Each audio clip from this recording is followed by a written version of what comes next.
Ponga su corazón y dígale a papá: yo abro mi corazón, yo quiero entender tu palabra, quiero entenderla, quiero aceptarla y quiero vivirla. Porque de nada serviría oírla, aceptarla, pero no practicarla.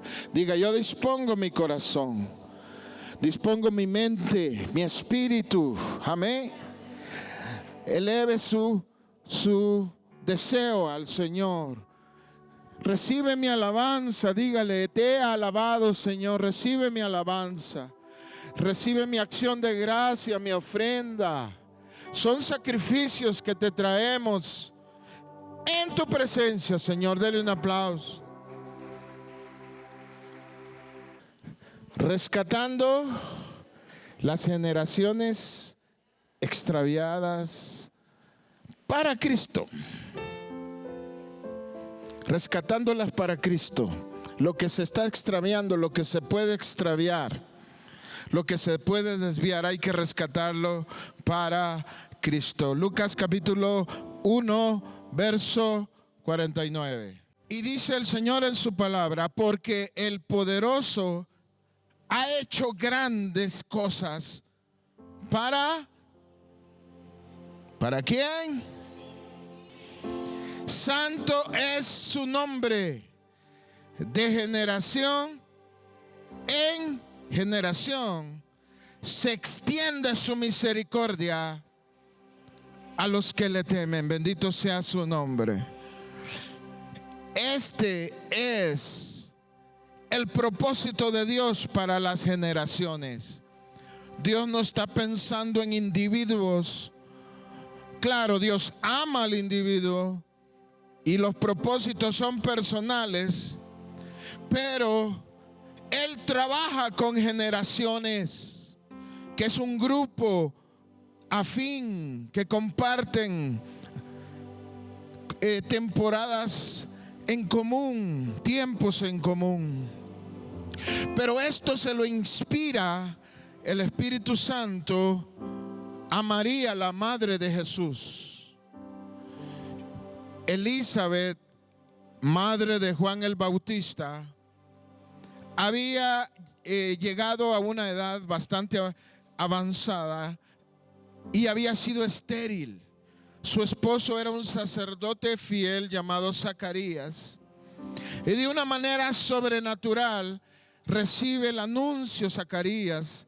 Le aparece el ángel Gabriel y le habla que su esposa iba a concebir un varón, que iba a ser profeta, y le habla de una promesa hermosa, lo que llegó a ser Juan el Bautista. Ya estaba embarazada Elizabeth de 6 meses, cuando María, la madre de Jesús, la madre terrenal de Jesús no tiene madre espiritual como algunos dicen, era la madre terrenal. Cuando María visita a Elizabeth y abre la puerta, María saluda a Elizabeth y el Espíritu Santo hace que el bebé salte en el vientre. O sea, de por sí los bebés se mueven, ¿no? Y uno pone la mano de papá: ay, sí, la manita, ay, no, qué lindo, ay, sí, qué lindo. Pero las mujeres sienten saber qué sienten. Entonces, Elizabeth se emocionó, llena del Espíritu. Ella bendice a María y también profetiza de lo que iba a ser María, el niño. Entonces, después que profetiza a Elizabeth, también profetiza María. O sea, ella suelta una alabanza que los traductores de la Biblia le pusieron el Magnificat. Es un canto, una profecía inspirada. Y este es un fragmento. El Espíritu Santo, esto que acabamos de leer, se lo da a María, donde Dios nos revela que Él quiere extender la misericordia a generaciones, a grupos completos. Amén. Aleluya. Una generación es un grupo de personas que coinciden en un mismo tiempo, que comparten, yo le voy a resumir, que comparten 3 ejes un eje que comparten un desarrollo social común.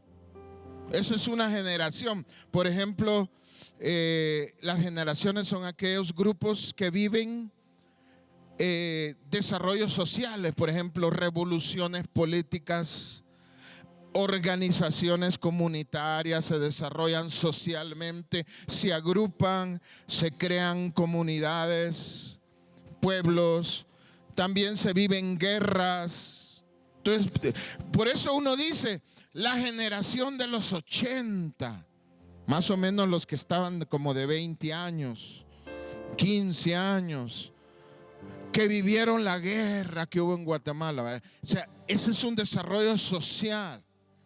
Usted le habla ahora a alguien de 15 años, de 20 años, mira, viera que en los 80, ay, sí, ¿qué pasó en los 80? ¿Qué les importa? Porque no era su generación.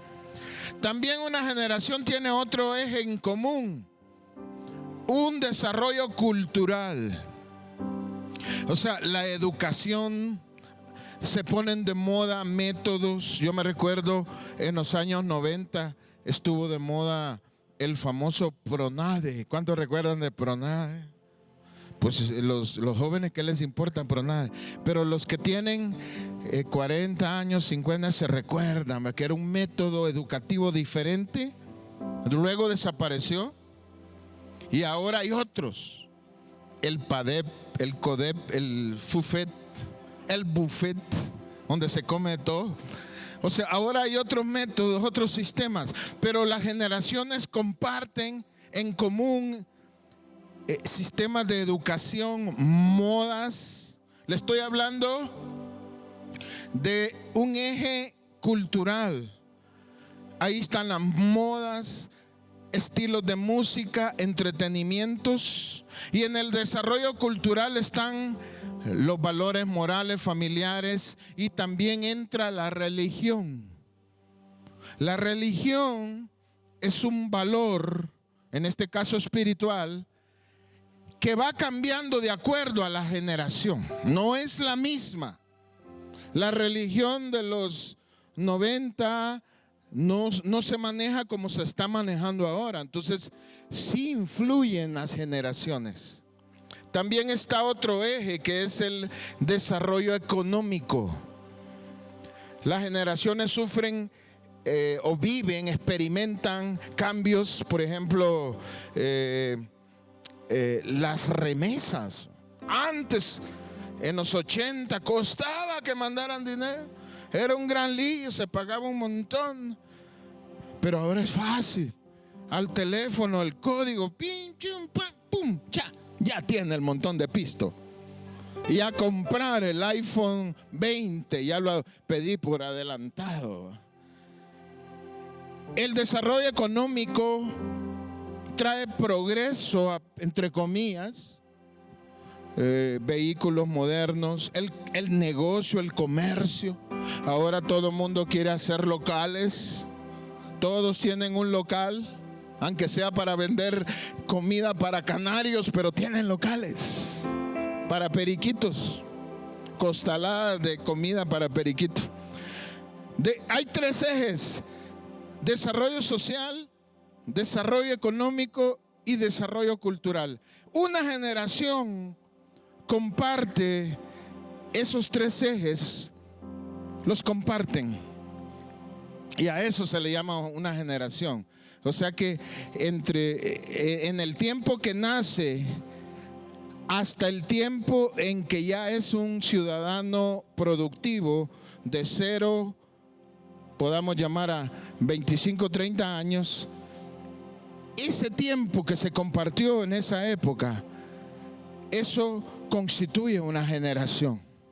El asunto es que estos tres ejes, el social, el económico y el cultural, donde está incluida la religión, se fundamentan solo en dos posiciones.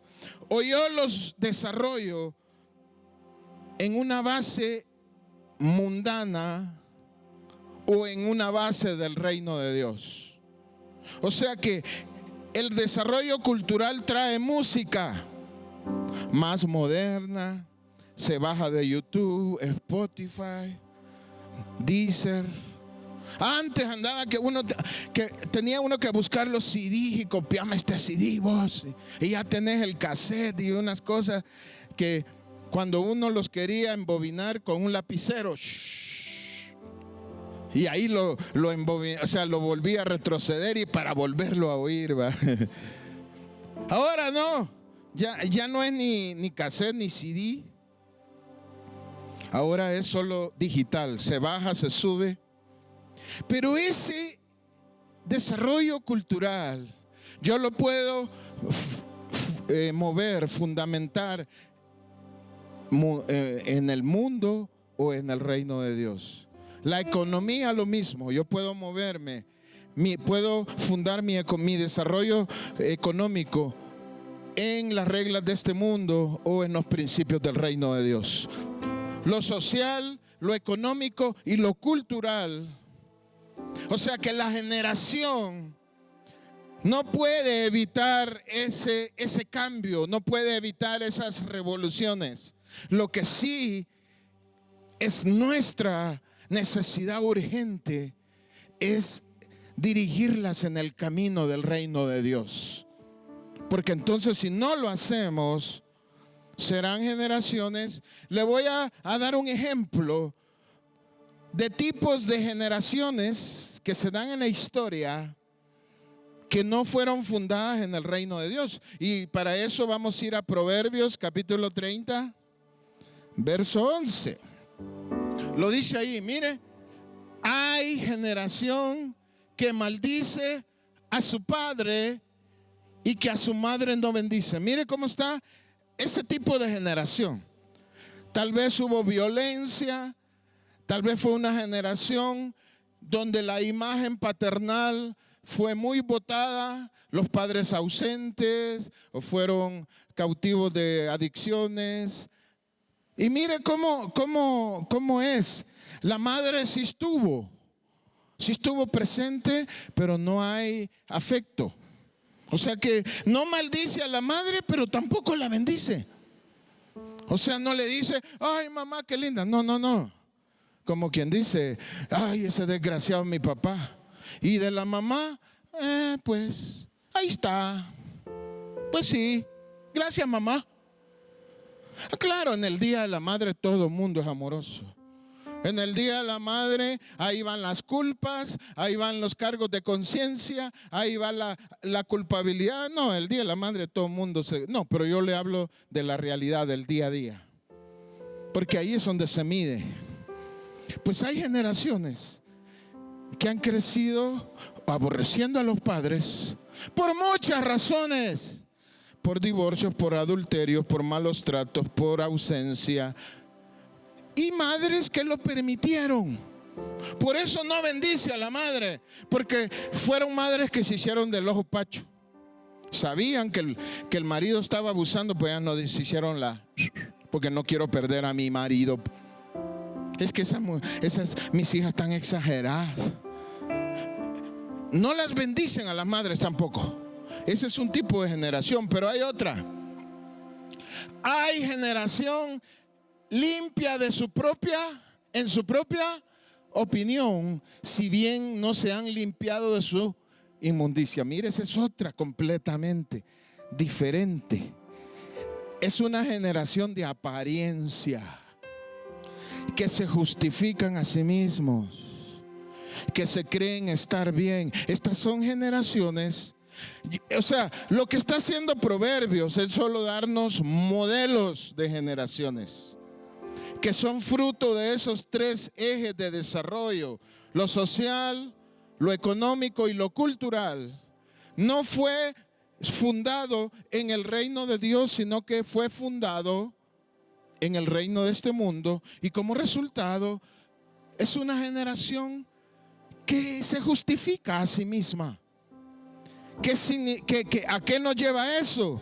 Es una generación que no se somete, que no creen en la sujeción, que dicen, no, ¿para qué se necesita pastores, consejeros? No, yo estoy bien, cada quien. Dios conoce mi corazón, yo no le hago mal a nadie, yo no ando asaltando ni robando a nadie, yo soy buena persona, no boto basura en la calle. Solo de la boca sí se le sale basura, pero los risitos los guarda, los mete en una bolsa de plástico. Es una buena persona. Se justifican a sí mismos y dicen estar limpios. Pero si bien, mire cómo lo aclara, pero si bien no se han limpiado, o sea, como quien dice, se creen que están bien, pero la realidad, dice el Señor, están sucios por dentro. Ese es otro tipo de generación. ¿Por qué se da ese tipo de generación? Bueno, es una generación que creció en rebeldía, en un hogar donde solo se preocupó por la apariencia, en un hogar donde a los padres los oían murmurar de la iglesia, del pastor, pero iban a la iglesia.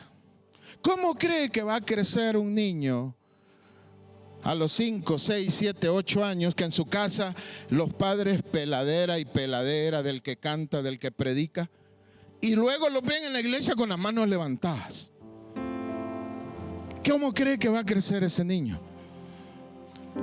Pues va a crecer con un niño que no va a creer en el evangelio, no le va a tener fe.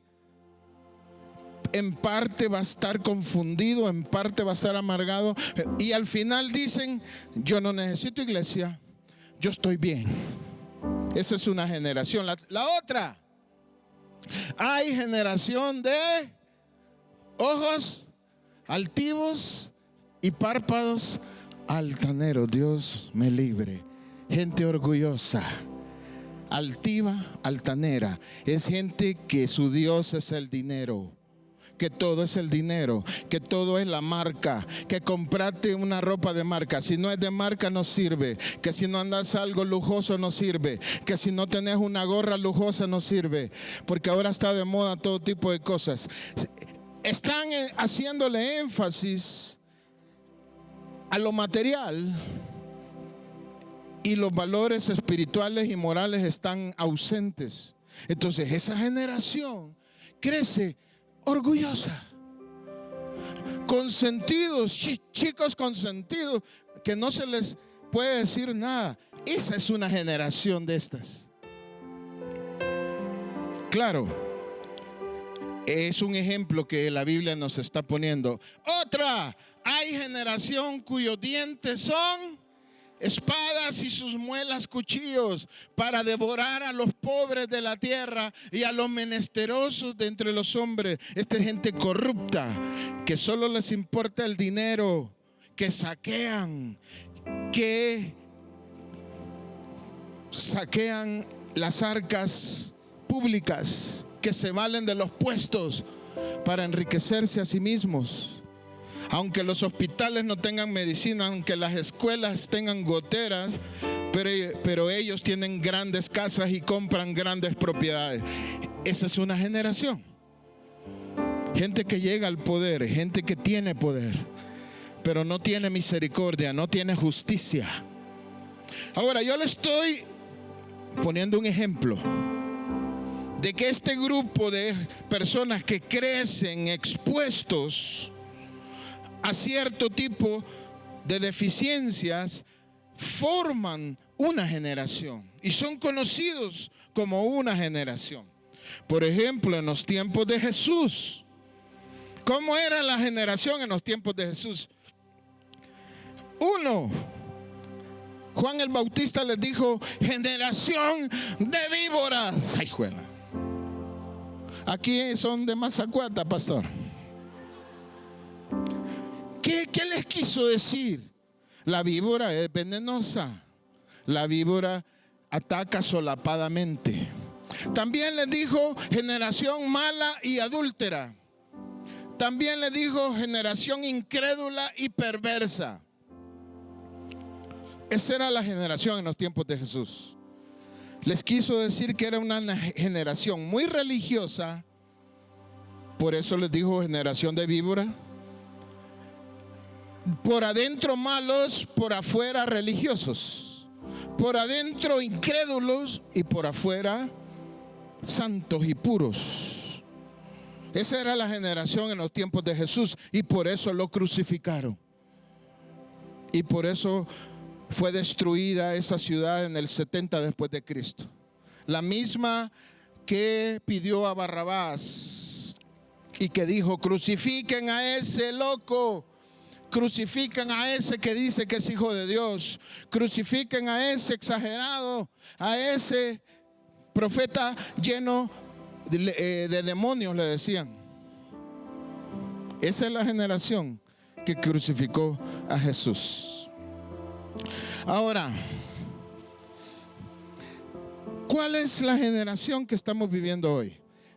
Pues hemos recibido diferentes palabras proféticas donde el Señor ordena que se tiene que rescatar, ayudar a los niños y a los jóvenes, porque Él quiere extender su misericordia sobre ellos y que ellos crezcan y la misericordia y la bondad de Dios la traspasen a la siguiente generación. Amén. Pero eso no es un acto mágico. Si no, Dios hubiera librado a la generación de víboras. ¿Qué le hubiera costado decirle al Señor, Padre? De hecho, Jesús los perdonó. Padre, perdónalos porque no saben lo que hacen. Pero las consecuencias sí llegaron. Las consecuencias sí llegaron. Lo que quiere el Señor es rescatar esta generación y de ganancia nosotros los viejos nos incluimos. ¿Cuántos alaban a Dios? Yo no soy viejo, pastor. ¿Cuántos años tiene? 60. Pero mire, no tengo panza. Mire. Y mire, yo salgo a la calle. ¿Cuántos años tiene? 40 y se creen de 15. Y ahí andan en el Facebook. Ya, pero ya me estoy saliendo del tema. Dios quiere extender la misericordia sobre esta generación. Pero le voy a dar una idea de más o menos cómo es esta generación. Hebreos capítulo 3, verso 10. Durante 40 años, por eso me enojé con aquella generación. Y dije, andan siempre extraviados en su corazón y no han querido conocer mis caminos. Por eso juré en mi furor, no entrarán. Claro, yo no te lo voy a plantear bajo la ley, porque si creemos en Cristo y en fe declaramos que Él es el Hijo de Dios, el Salvador, pero no vamos a entrar a lindas cosas que Dios tiene preparadas. Vamos a sobrevivir. Vamos a irla pasando, aguantando. 2 hijos más o menos y 1 rebelde. 2 regulares y 2 malísimos. Matrimonios de apariencias. Más insatisfacción que... O sea, lo que quiere el Señor es que la misericordia no tenga estorbo y haga su obra, derramando su bondad sin estorbo. Esta generación, la que nosotros estamos viviendo, está queriendo ser extraviada del entendimiento, del camino, porque se están tomando decisiones equivocadas. Le voy a decir este extravío en qué consiste. Es cuando a la dirección que se camina se le aplica una pequeña fuerza sutil, disimulada, pero que va a desviar la dirección. Le voy a dar un ejemplo con una gráfica. Mire la número 1. Estas 2 líneas se llaman paralelas. Y se llaman paralelas porque por más que las alargue, nunca se van a juntar, ni nunca va a cambiar el ancho de su separación. Por eso se llaman paralelas. Aunque caminen 100 kilómetros, van a tener la misma separación porque nunca perdieron su dirección. Mire la figura número 2. Esta línea se le ha aplicado un leve desvío pequeño, un ángulo pequeño, que cuando inicia no se nota mucho, pero con el correr de la distancia, mire la figura 3, es grande la separación.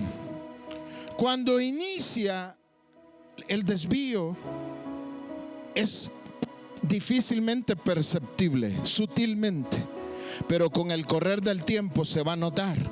Va a brotar un fruto y va a ser, ay Dios, ay, ¿y qué no se dio cuenta? Porque esta generación, como la generación que estuvo en el desierto, fueron extraviados en sus pensamientos. Y es lo que aquí está sucediendo. Y es lo que el Señor quiere que nosotros evitemos, luchemos, trabajemos. Al mismo tiempo que lo trabajamos, le voy a dar la vuelta.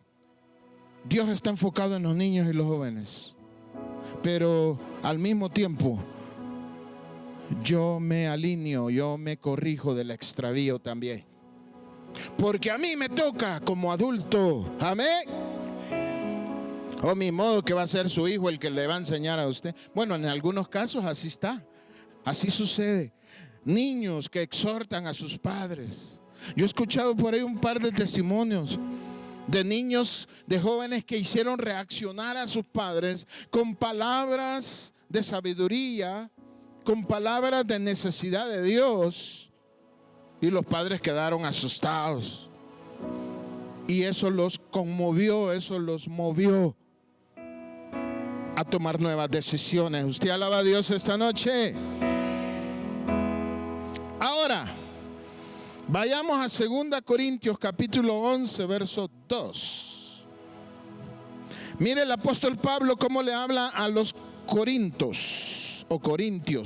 Porque os celo con celo de Dios, pues os he desposado con un solo, ¿con quién? Un solo Cristo, para presentaros como una virgen pura a Cristo. Pero temo, así como la serpiente con su astucia engañó a Eva, vuestros sentidos sean también de alguna manera extraviados de la sincera fidelidad a Cristo. Este trabajo es sutil. Hay un sociólogo, un psicólogo social, que descubre lo que ahora le llaman la ventana de Everton, de cómo hay organizaciones que hacen un plan para conquistar la cultura de toda una generación. Y ese ejemplo se ve muy claro en lo que es la ideología de género, en la inclusión, matrimonio del mismo sexo, y lleva un proceso. Hasta el famoso cantante Redimido menciona la ventana de Everton, que primero es algo,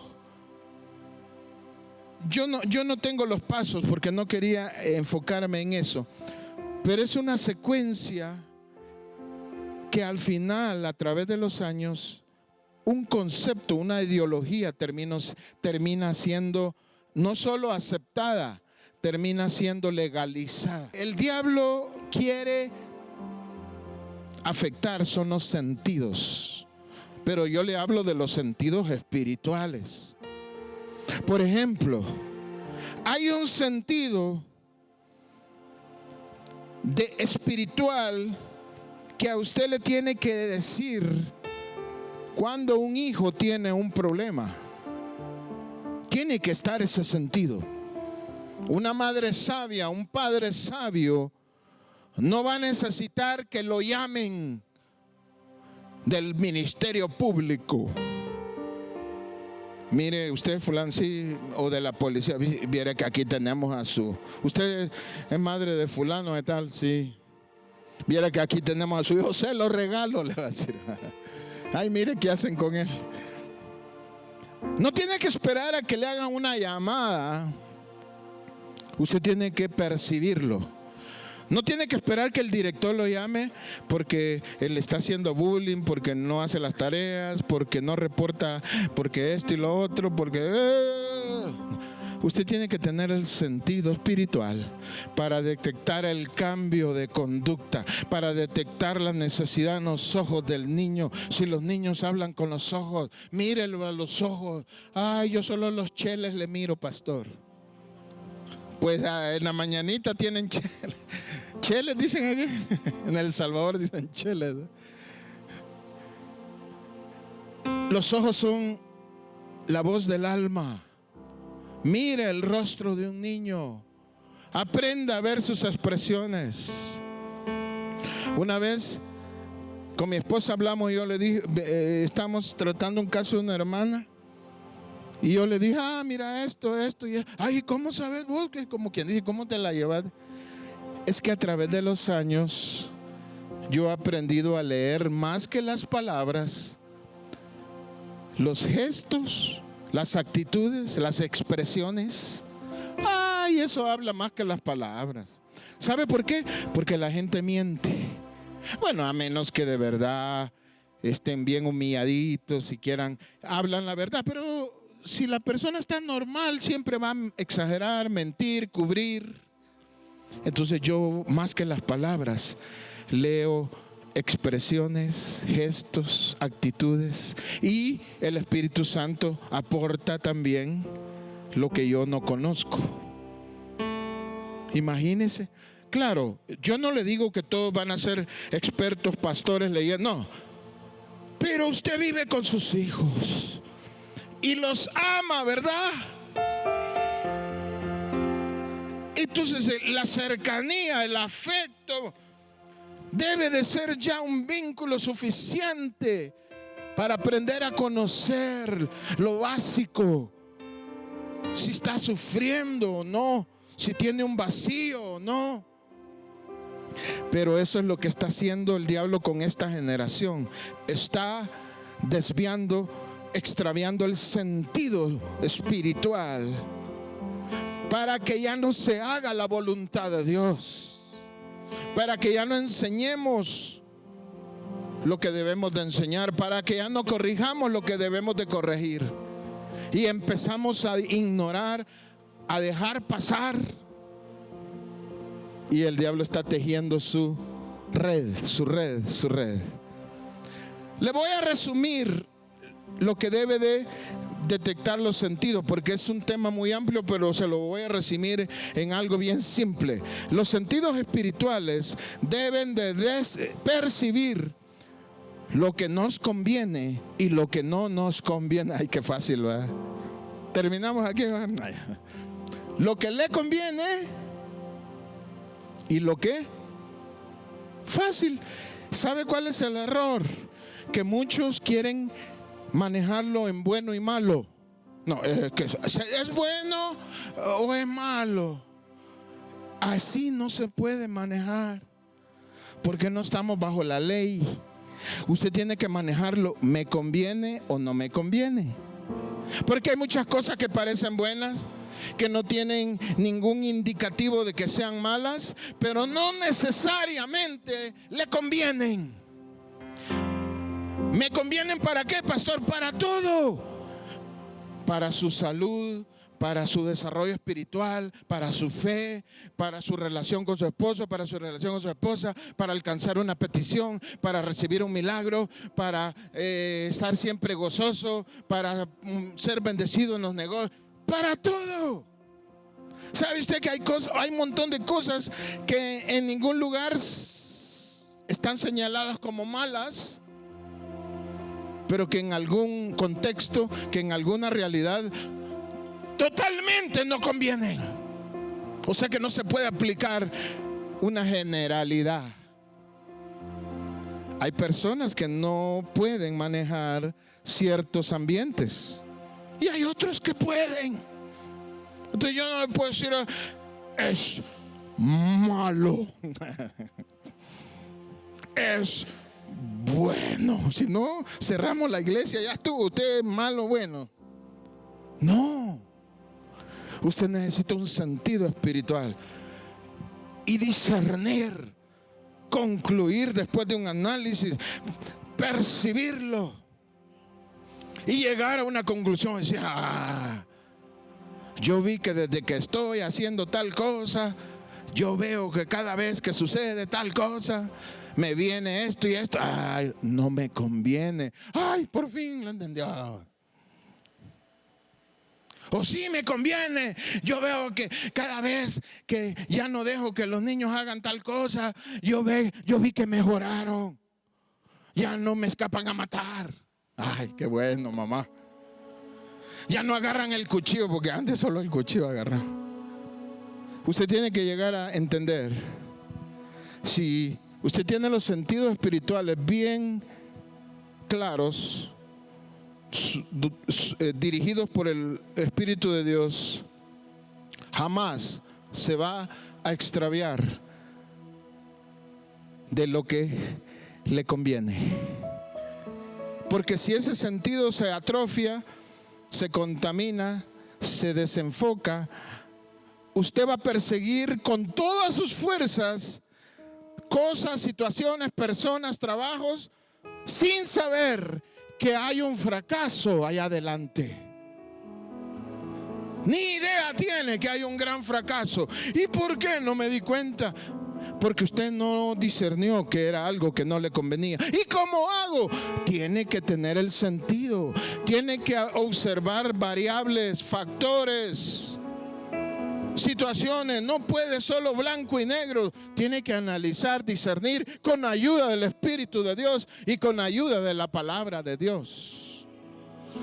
Y así llegar a conclusiones. No ser arrebatado. Ahí voy de jeta, pastor. Me llamaron de los cremas, ahí voy a firmar. Me voy para la policía. Me voy para los estados. Me voy a jugar al Barcelona. Romanos 1:26. Por eso Dios los entregó a pasiones vergonzosas, pues aún sus mujeres cambiaron las relaciones naturales por los que van contra naturaleza. Por las que van contra. Del mismo modo también los hombres, dejando la relación natural con la mujer, se encendieron en la lascivia unos con otros, cometiendo hechos vergonzosos hombres con hombres y recibiendo en sí mismo la retribución debida a su. Esta generación que estaba en el desierto, al final terminó dando vueltas 40 años y se murieron en el desierto. La generación que está hoy está siendo afectada, bombardeada en su identidad. Hay mucho dardo de inmoralidad. Hay mucha influencia maligna que quiere distorsionar la identidad que Dios ha diseñado. Pero eso es ya una red. ¿Cómo la mosca se va a escapar de la telaraña? Jamás. Pero la mosca vio atractivo y dijo, voy a ir a ver qué onda. Y cuando sintió, ya estaba bien enredado. Todo comienza. ¿Por qué no lo hago si puedo? Hablemos de esa frase tan famosa. ¿Por qué no lo voy a hacer si puedo? ¿Por qué no lo van a hacer los hijos si pueden? ¿Cómo así, pastor? Claro. Número 1, tienen celulares desde pequeñas edades. Desde los 4, 5, 6 años están los niños con los celulares. Porque los padres y las madres son generaciones que no quieren dedicarle tiempo a los hijos, que no quieren fomentar otras actividades, no quieren sentarse con ellos a estudiar, no quieren desgastarse para disciplinarlos. La salida más fácil es jugar con el celular. Ya te dije, si no hace caso le va a pegar, y así se pasan todo el día y no hacen nada. Entonces, ¿por qué no lo van a hacer si pueden? ¿Qué le va a impedir a un niño, a un joven, deleitarse, darse gusto? ¿Sabe por qué lo va a hacer? Porque puede. Tiene los dispositivos, tienen las contraseñas, tienen el internet con libertad, no tienen la supervisión, tienen la libertad completa. Entonces, claro que lo van a hacer porque pueden. A menos que se levante una iglesia temerosa de Dios, una iglesia que quiera hacer la diferencia, un creyente que quiera algo distinto, que quiera alcanzar la misericordia para su generación, y le quite ese porque puedo. Los vamos a estorbar, les vamos a poner obstáculos y les vamos a instruir y a enseñar sobre el temor de Dios. Pero para que eso funcione, primero me la tengo que creer yo. Porque muchos padres lo primero que dicen es que tan exagerado este pastor. Hay una carnada que el diablo le está poniendo a los jóvenes. Hay una carnada. El pez mira la carnada, deleitoso, sabroso, divertido, atractivo, y muerde la carnada.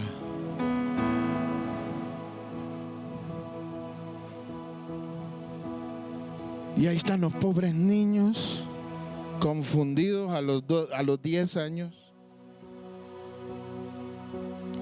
Desde los 7 ya están hablando de noviazgos. A los 10 ya tienen novio. A los 12, 13 ya no tienen pureza.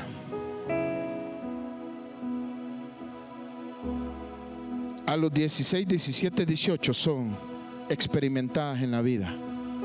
Pero en la vida mala, en la vida triste,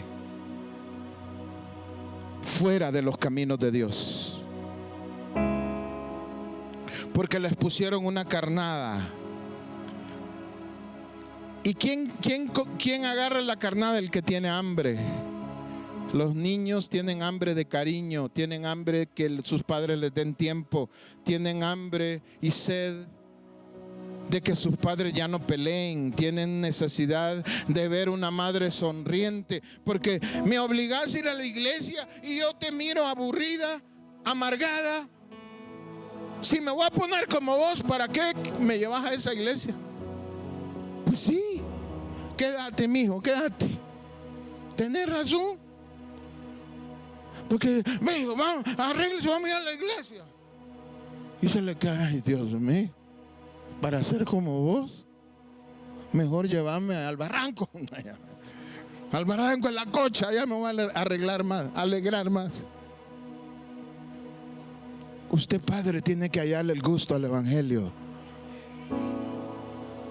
Usted, madre, tiene que hallarle el sentido. Aquí alaba a Dios y en la casa grita malas palabras. De una misma fuente no puede salir agua limpia y agua envenenada. La envenenada va a predominar. Por eso el Espíritu nos dijo a esta iglesia que hay que rescatar la generación que se está levantando. Pero mire la promesa gloriosa, Isaías 29, 22. Por eso el Señor, el Redentor de Abraham, dice así a los descendientes de Jacob: Jacob ya no será avergonzado, ni palidecerá su rostro cuando él vea a sus hijos y la obra de mis manos en medio de él. Todos ellos santificarán mi nombre. Está hablando de los hijos de Jacob. Santificarán al Santo de Jacob y temerán al Dios de Israel. Los de espíritu extraviado recibirán entendimiento, y los murmuradores aceptarán ser instruidos. Hay mucha gente que murmura porque ignora muchas cosas y se dejan ir de boca. Pero vendrá un tiempo que el Espíritu Santo nos va a dar la gracia y el favor de que seamos instruidos, de que recibamos entendimiento. Es una gracia que Dios le quiere dar. Pero lo que me impacta, porque aquí Jacob representa al pueblo de Dios. Nosotros somos descendientes de Abraham por la fe. Entonces dice, ¿los hijos de quién? Los hijos de... Cuando veamos a nuestros hijos, vamos a ver la obra de Dios en medio de ellos. Ellos van a santificar el nombre de Dios y van a ser temerosos de Dios. Ese es el trabajo sobre la generación. Es un espíritu de gracia, pero para ello nos vamos a disponer en una estrategia que se llama rescatando las generaciones. Por decirle algo, un nombre así. Porque yo sí quiero rescatar mi generación, amor. Y yo me quiero metiche, me quiero pegar a ella como metiche, porque mi generación ya pasó. Pero yo me voy a pegar para la bendición. El Señor nos va a dar un espíritu de entendimiento para que no nos extraviemos. Y para que en lugar de estar hablando, vamos a entender la instrucción, la enseñanza, como que vamos a tener una actitud dada por Dios, para que nuestros hijos sean temerosos de Dios. Aleluya.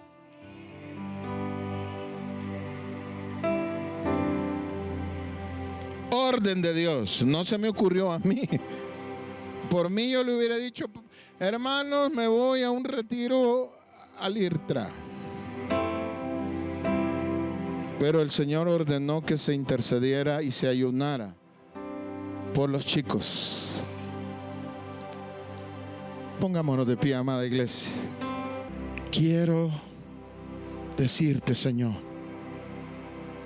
me apunto para rescatar esta generación. Me apunto y yo quiero meterme como que yo fuera como Josué y Caleb. Me meto a esta generación a conquistar. Me apunto, Señor. Me apunto. Dirígenos en esta semana de intercesión y de ayuno. Dirígenos.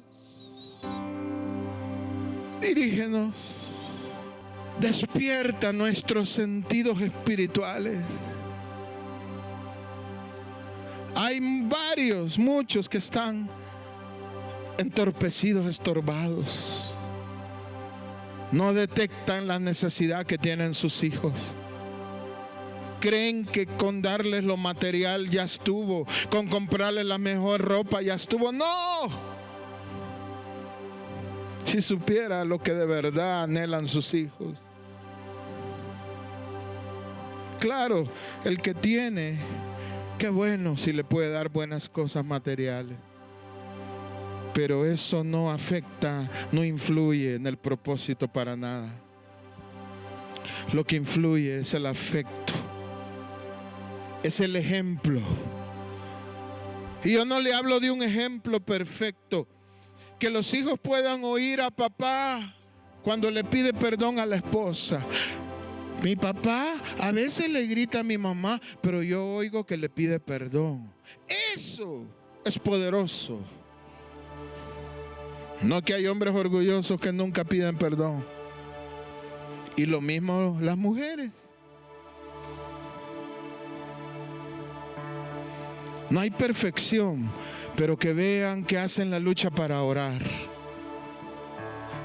Oro por los que están en el vientre desde ya. Oro por los infantes. Clamo para que los preadolescentes sean bendecidos, rescatados. Oro por los adolescentes para que también sean bendecidos y rescatados. Oro por los que ya pasan de 15 años, que van a entrar a la mayoría de edad. Pido por los que ya tienen más de 20, jóvenes adultos de 25, que están buscando el rumbo en su vida, que están enfrentando temores profundos, desafíos grandes. Algunos de ellos aborrecen a sus padres, a sus madres, a sus abuelos. Otros los aman, pero no se los pueden expresar. Otros se sienten que no valen mucho. Mucha jovencita está llenando sus vacíos con el afecto barato que le ofrece un joven. Intercedemos para que haya una medicina para esos niños, para que haya un entendimiento y sean alcanzados.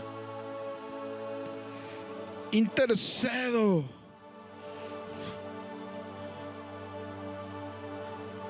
para que los entendimientos en esta semana que viene se destapen. Como lo decía Proverbio, hay generaciones de ojos altivos. Ese orgullo que se derribe ese orgullo. Y que obre Cristo. Y quiero hablarle a los jóvenes solteros. Hay un buen grupo que está luchando. Hay un buen grupo que se está esforzando. Pero tienen un problemita. No están disfrutando el evangelio. Amargaditos, aburriditos, demasiado serios. En otras palabras, se les volvió una carga. Y no es el diseño de Dios. Sigue con tu lucha para no contaminarte. Sigue con tu trabajo para agradar a Dios, pero que no se vuelva una carga dura que amargue tu vida. Porque Dios no quiere eso. Encuéntrale el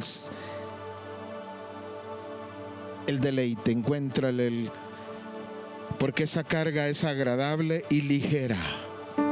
Debería de serlo. ¿O será que estás llevando otra carga extraña? Porque la carga de Cristo es ligera y es agradable. Así que yo invito a esos jóvenes, no los desanimo a que lo dejen de hacer. Solo les pido que se ubiquen. Porque Dios es bueno. Te amo, Señor. Amo a tus niños. Amo a los jóvenes. Quiero verlos en tus caminos, libre de vacíos, libre de opresiones. Que no estén condenados a repetir la historia de sus padres, que tengan la opción de elegir lo correcto, que disfruten la vida sanamente, que tengan felices matrimonios, que prosperen sin faltar a la ley, sin ser corruptos, que prosperen con la pura gracia de Dios, que sean guardados en el camino. Señor, damos por iniciada la estrategia, rescatando la generación, nuestra generación. La iniciamos, Señor.